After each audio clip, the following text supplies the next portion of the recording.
I want to get now to some breaking news from Capitol Hill. This is just into our newsroom with Kasie Hunt live up on the Hill for us. And Kasie, we are just getting word, right, about a congressman who has been accused of sexual misconduct, sexual harassment, now not going to run again. What do you know?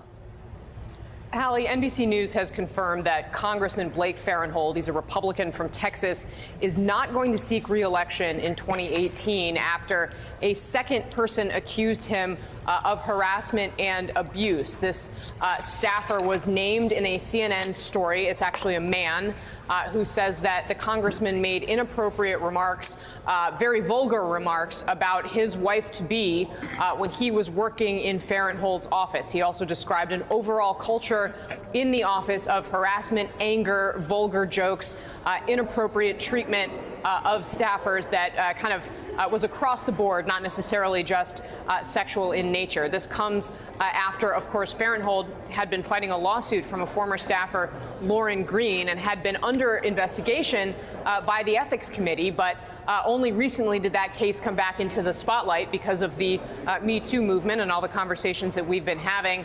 And the Ethics Committee has since escalated its probe into Farenthold. They had named 4 people to a subcommittee that's kind of an elevated version of an Ethics Committee investigation. They have 2 different ways they can investigate members of Congress. This is the more serious one, and they had announced last week that they were going to go ahead and do that. So we're expecting to hear from the House Speaker later on today. He has a press conference at 11:30.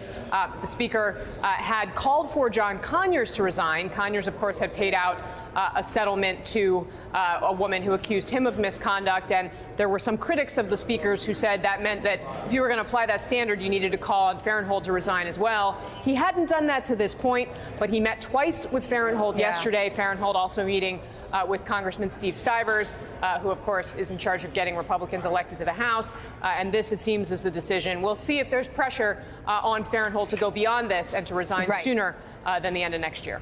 That was my question, Kasie. Do we have any guidance? And I know it's very early and literally just breaking at this moment, but any guidance on why Farenthold is not doing something sooner, why he's waiting until the end of next year?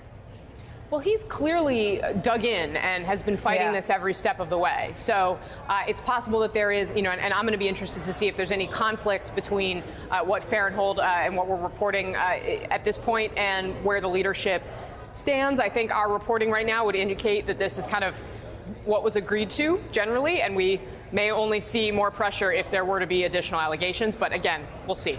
Hallie.